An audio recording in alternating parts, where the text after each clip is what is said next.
विनय भाई आ जाइए। धोती भीजे एक कंटेंट और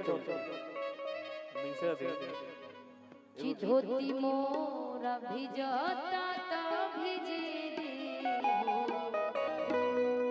अचननी मोरा नहीं भीजे। एगो लाइन बा भैया भैया भैया कि उगी है सूरज मां हर नैया न डोले रे कोयलिया बोले हो गईले भोरा निशा कोयलिया बोले हो गईले भोरा निशा उगी है सूरज देवा नैया न डोले ये सूरज देवा नैयो न डोले कोयलिया बोले हो गईले भोरा निशा कोयलिया बोले हो गईले भोरा निशा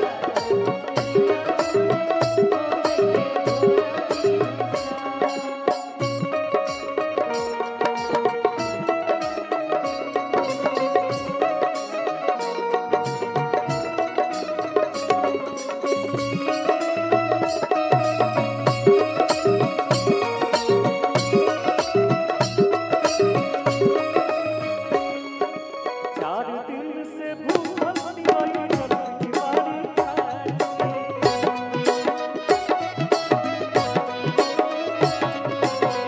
एक झलकिया देख लगल से करेली इंतजार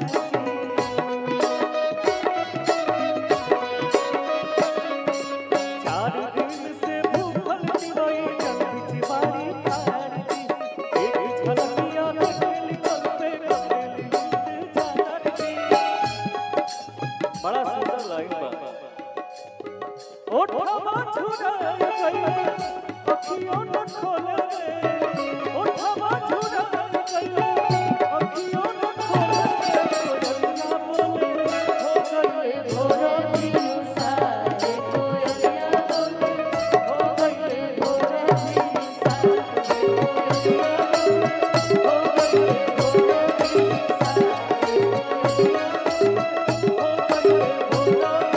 निशा हो गईले भोरे निशा